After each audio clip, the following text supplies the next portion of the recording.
Hello students, myself Mohammad Riaz. I am physics faculty of AR Memorial Senior Secondary School. मैंने आपको Coulomb's law पढ़ाया है। Coulomb's law में हम दो पॉइंट चार्ज के बीच एट्रैक्शन या रिपल्सन का जो फोर्स होता है उसको अपन मेज़र करते हैं और उसका फॉर्मूला क्या होता है, F = K₁Q2/R²। अपन यह भी जानते हैं कि फ़ोर्स कैसी क्वांटिटी है, फ़ोर्स एक वेक्टर क्वांटिटी है। फ़ोर्स कैसी क्वांटिटी है, एक वेक्टर क्वांटिटी है। लेकिन उस कूलॉम्स लॉ में अपन फ़ोर्स की डायरेक्शन मेज़र नहीं कर पाते, इसलिए अपन कूलॉम्स लॉ को आज वेक्टर फॉर्म में क्या करेंगे, रिप्रेजेंट करेंगे। इसमें अपना एक ऑब्जेक्टिव रहेगा, एक एम रहेगा, एक उद्देश्य रहेगा कि कूलॉम्स लॉ को हम लोग वेक्टर फॉर्म में रिप्रेजेंट कर सकते हैं। इसका मतलब क्या हुआ, इसका मतलब ये हुआ कि दो पॉइंट चार्ज के बीच लगने वाला एट्रैक्शन या रिपल्सन फोर्स का मैग्नीट्यूड और साथ में उसकी डायरेक्शन का भी पता लगा सकते हैं।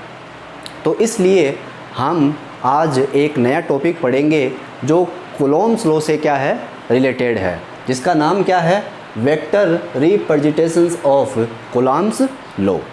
ये आज अपन का टॉपिक रहेगा। तो सबसे पहले आप इस डायग्राम के ऊपर अगर ध्यान दें तो मैंने एक सिस्टम बनाया है। क्या बनाया, मैंने एक सिस्टम बनाया है, ठीक है, जिसमें एक्स डायरेक्शन, वाई डायरेक्शन और जेड डायरेक्शन को मैंने शो किया है, रिप्रेजेंट किया है। इस सिस्टम में मैंने दो पॉइंट चार्ज कंसीडर किए हैं। दोनों क्या है, पॉइंट चार्ज है और दोनों कैसे चार्ज है, पॉजिटिव चार्ज है। दोनों कैसे चार्ज है, पॉजिटिव चार्ज है। अब आपको पता है कि like charges repel to each other and unlike charges attract to each other.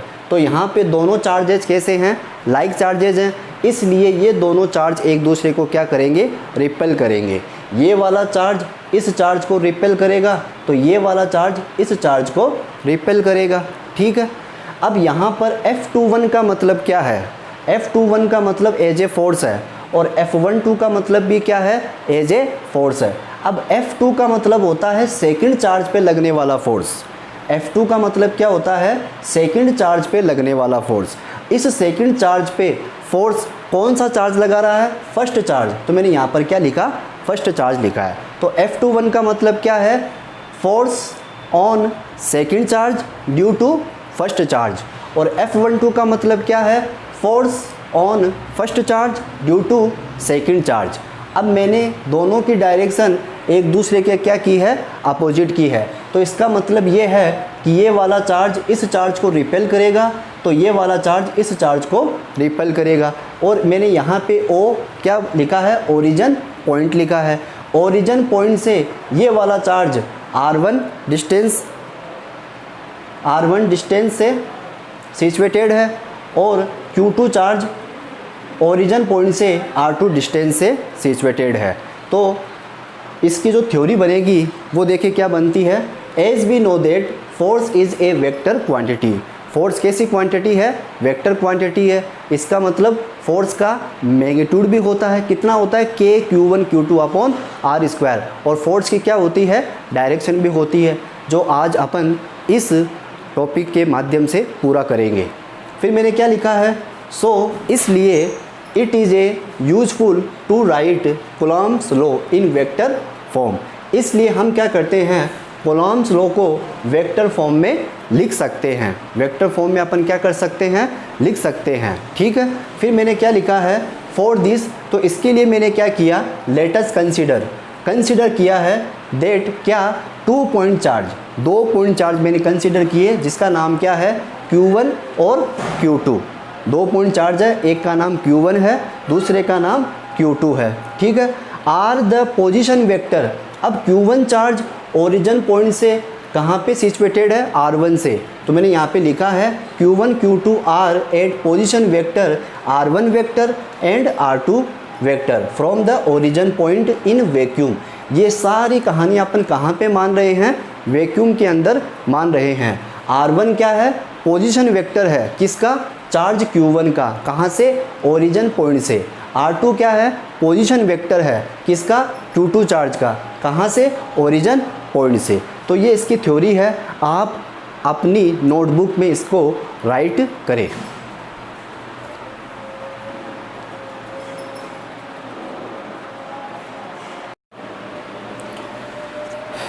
Students अब आगे चलते हैं। अब मैंने क्या लिखा है, अकॉर्डिंग टू डायग्राम। डायग्राम में अपन देख पा रहे हैं क्या, force on charge Q2, force on charge Q2 due to charge Q1, मतलब सेकंड चार्ज पर लगने वाला फोर्स किसकी वजह से, फर्स्ट चार्ज की वजह से। तो charge Q1 due to charge Q1 is given by, formula क्या होता है अपन को पता है, F21 इज इक्वल टू के Q1 Q2 upon R square. ये वाला जो फॉर्मूला है ये केवल फोर्स के मैग्नीट्यूड को क्या करता है, रिप्रेजेंट करता है, लेकिन हमें इस फोर्स की क्या चाहिए, डायरेक्शन चाहिए। तो आपको पता है कि किसी भी फिजिकल क्वांटिटी या किसी भी वेक्टर क्वांटिटी की डायरेक्शन पता करने के लिए, डायरेक्शन को मेज़र करने के लिए हम उसको किससे मल्टीप्लाई करवाते हैं, यूनिट वेक्टर से। तो मैंने यहाँ पर क्या लिया, इन वेक्टर फॉर्म F21 वेक्टर लिखा, क्योंकि यहाँ पर ओनली मैग्नीट्यूड शो हो रहा है और अपन को क्या करना है, इसकी डायरेक्शन पता करनी है। तो डायरेक्शन पता करने के लिए मैंने इसके ऊपर क्या लगाया, वेक्टर का साइन लगाया, फिर बराबर के Q1 Q2 upon R square, फिर यहाँ पे क्या लिखा, R21 कैप लिखा है। अब R21 कैप क्या होता है, R21 cap is a unit vector. R21 क्या है, एक यूनिट वेक्टर है। किसी भी फिजिकल क्वांटिटी की डायरेक्शन को पता करने के लिए हम क्या करते हैं, फॉर्मूले में यूनिट वेक्टर से मल्टीप्लाई करवाते हैं, ठीक है। तो R21 cap is a unit vector moving from charge Q1 to charge Q2, जिसकी डायरेक्शन कहाँ से कहाँ तक है, चार्ज Q1 से चार्ज Q2 की तरफ है। क्यों है, क्योंकि जो F21 की डायरेक्शन है वह चार्ज Q1 से चार्ज Q2 की तरफ है। अपन देख पा रहे हैं F21 का मतलब क्या था, F21 का मतलब यह है कि सेकंड चार्ज पर, F2 का मतलब क्या है, सेकंड चार्ज पर लगने वाला फोर्स किसकी वजह से, फर्स्ट चार्ज की वजह से। तो सेकंड चार्ज पे लगने वाला फोर्स किसकी वजह से, फर्स्ट चार्ज की वजह से। तो डायरेक्शन ऐसी हो गई इसकी, Q1 से Q2। तो इसका जो यूनिट वेक्टर आएगा वो भी चार्ज Q1 से चार्ज Q2 की तरफ आएगा। तो मैंने यहाँ पर ये लिखा है, R21 cap is a unit vector moving from charge Q1 to charge Q2। इसको आप अपनी नोटबुक में राइट करें।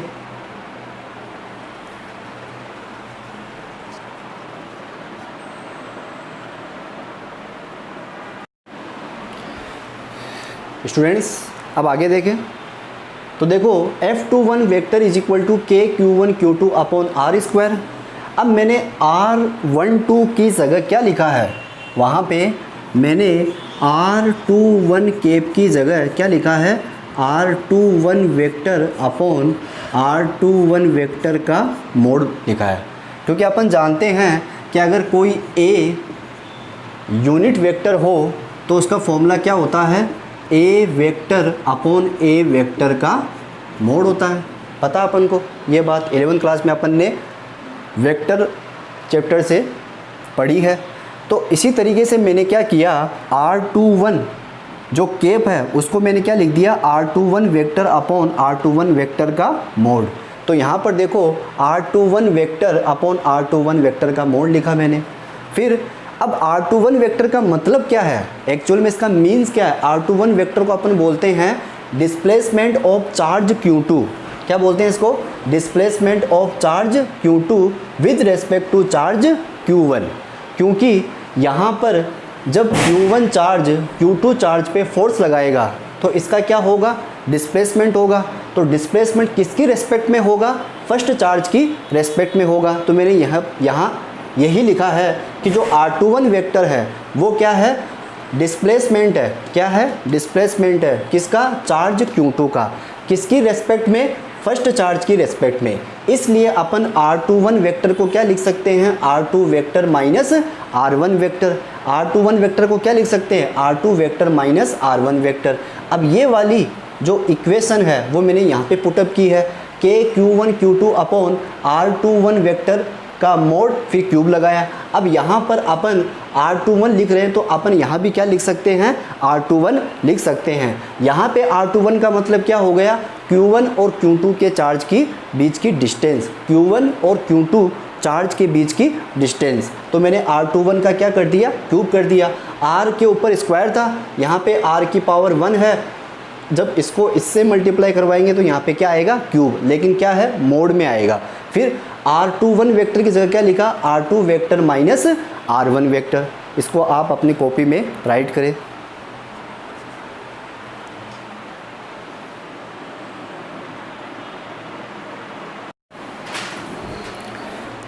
स्टूडेंट्स, ये ही वाली कहानी अपन क्या करेंगे, फर्स्ट चार्ज के ऊपर लगाएंगे। फर्स्ट चार्ज पे क्या लगाएंगे, फोर्स ऑन चार्ज Q1। अब अपन चार्ज Q1 पे बात कर रहे हैं, फोर्स इस पे लग रहा है किसकी वजह से, चार्ज Q2 की वजह से। तो मैंने क्या लिखा, force on charge Q1 due to charge Q2 in vector form. क्या हो जाएगा, F12 वेक्टर, F21 वेक्टर की जगह क्या हो जाएगा, F12 वेक्टर हो जाएगा। के Q1 Q2 के Q1 Q2 हो जाएगा। यहाँ पे R12 है, यहाँ पे R21 है, यहाँ पे भी क्या लगेगा, क्यूब लगेगा। ये मोड में क्यूब है, ये वैल्यू हमेशा क्या आएगी, पॉजिटिव आएगी, क्योंकि मोड आ रहा है। क्या आ रहा है, मोड। मोड का मतलब क्या होता है, नेगेटिव को पॉजिटिव बना देता है। तो यहाँ पर भी संख्या पॉजिटिव में आएगी और यहाँ भी संख्या पॉजिटिव में आएगी। लेकिन यहाँ पे R2 vector minus R1 vector है, जबकि यहाँ पे R1 vector minus R2 vector है। तो ये कहानी हो गई फोर्स ऑन चार्ज Q1 के लिए, और ये वाली कहानी किसकी थी, फोर्स ऑन चार्ज Q2 के लिए। तो इसको अपन ने इक्वेशन फर्स्ट दी है, इसको अब अपन ने इक्वेशन सेकंड दी है। इसको आप राइट करें अपनी नोटबुक के अंदर।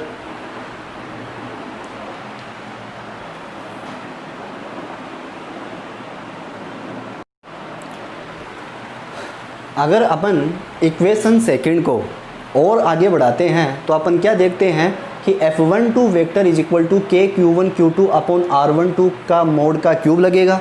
फिर मैंने यहाँ से क्या किया, एक नेगेटिव साइन को बाहर ले लिया, तो R2 vector minus R1 vector हो गया। ठीक है, क्योंकि नेगेटिव साइन को आप बाहर लोगे तो यहाँ पे R2 vector minus R1 vector होगा। पहले क्या था, R1 vector minus R2 vector था, माइनस का साइन बाहर लेने के बाद में ये R2 vector minus R1 vector हो गया। अब ये माइनस मैंने यहाँ पे लगा दिया, के Q1 Q2 अपॉन R12 का मोड, फिर क्यूब लगाया, फिर R2 vector minus R1 vector, ये माइनस मैंने यहाँ पे लगा दिया। अगर आप इक्वेशन थर्ड और इक्वेशन सेकंड को देखोगे, इक्वेशन किसको, थर्ड को और सेकंड को, सेकंड इक्वेशन और थर्ड इक्वेशन को देखोगे तो F12 वेक्टर बराबर क्या आएगा, माइनस F21 वेक्टर आएगा। इक्वेशन थर्ड और इक्वेशन सेकंड को देखोगे तो F12 वेक्टर बराबर माइनस F21 वेक्टर आएगा। तो यहाँ से क्या रिप्रेजेंट हो रहा है, यहाँ से ये रिप्रेजेंट हो रहा है कि दोनों फोर्स की डायरेक्शन एक दूसरे के क्या है, अपोजिट है। दोनों फोर्स की डायरेक्शन एक दूसरे के क्या है, अपोजिट है, एक दूसरे के क्या है, अपोजिट है। लेकिन दोनों फोर्स का मैग्नीट्यूड क्या होगा, सेम होगा। इसे आप अपनी कॉपी में नोट करें।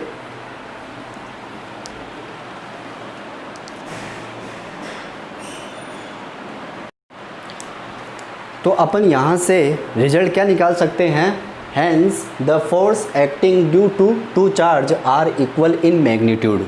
मतलब दोनों चार्ज जब एक दूसरे के ऊपर फोर्स एक्ट करेंगे तो उनका मैग्नीट्यूड क्या होगा, सेम होगा, इक्वल होगा। लेकिन डायरेक्शन कैसी होगी, अपोजिट होगी। चाहे चार्ज कैसा भी हो, चाहे वो पॉजिटिव हो चाहे वो नेगेटिव हो, उनका मैग्नीट्यूड तो क्या होगा, इक्वल होगा, लेकिन डायरेक्शन एक दूसरे को क्या होगी, अपोजिट होगी। तो अपन क्या कह सकते हैं, 10 कूलम्ब्स लॉ ओबे Newton's third law of motion. Newton's third law of motion क्या था, एक्शन रिएक्शन फिनोमिना। हर एक्शन का क्या होता है, इक्वल एंड अपोजिट रिएक्शन होता है। तो यहाँ पर भी क्या हो रहा है कि जो फोर्स चार्ज Q1 लगा रहा है चार्ज Q2 पे, वही फोर्स चार्ज Q2 लगा रहा है चार्ज Q1 पे। तो यहाँ पे मैग्नीट्यूड क्या हो गया, सेम हो गया। लेकिन डायरेक्शन एक दूसरे के क्या है, अपोजिट है। अगर फोर्स F1 की डायरेक्शन ऐसी है तो फोर्स F2 की डायरेक्शन ऐसी होगी। तो ये यहाँ पर क्या दिख रहा है, एक्शन का रिएक्शन, इसको बोलते हैं एक्शन रिएक्शन। तो एक्शन रिएक्शन इक्वल है लेकिन दोनों की डायरेक्शन कैसी है, अपोजिट। तो ये कौन सा लॉ है, न्यूटन्स का थर्ड लॉ। इसलिए कहते हैं कि कूलॉम्स लॉ किसको फॉलो करता है, न्यूटन्स के थर्ड लॉ को फॉलो करता है। और अपन को पता है कि दो चार्ज को मिलाने वाली जो लाइन जॉइनिंग है उसी के एलोंग क्या लगता है, फोर्स लगता है। मैंने पढ़ाया आपको ये, तो मैंने यहाँ पे लिखा है कि force is in the direction of the line, force is in the direction of the line joining the charges. मतलब दोनों चार्जेस को मिलाने वाली जो लाइन जॉइनिंग है वहीं पर फोर्स क्या करता है, एक्ट करता है। इसलिए अपन क्या बोल सकते हैं, electrostatic force is a central force. क्या बोल सकते हैं अपन, electrostatic force is a central force. तो ये कूलॉम्स लॉ जो कि वेक्टर फॉर्म में था, काफ़ी इंपॉर्टेंट है एग्ज़ाम की दृष्टि से। आपको ये क्वेश्चन 2 मार्क्स का या 3 मार्क्स का पूछ सकता है। अब अपन क्या करेंगे, कूलॉम्स लॉ पे कुछ न्यूमेरिकल्स करेंगे जो कि एग्ज़ाम में इस टॉपिक से रिलेटेड क्वेश्चन एग्ज़ाम में पूछता है। ठीक है, तो चैनल को सब्सक्राइब करें, लाइक करें, शेयर करें और बेल आइकन के बटन को दबाना ना भूलें। Thank you.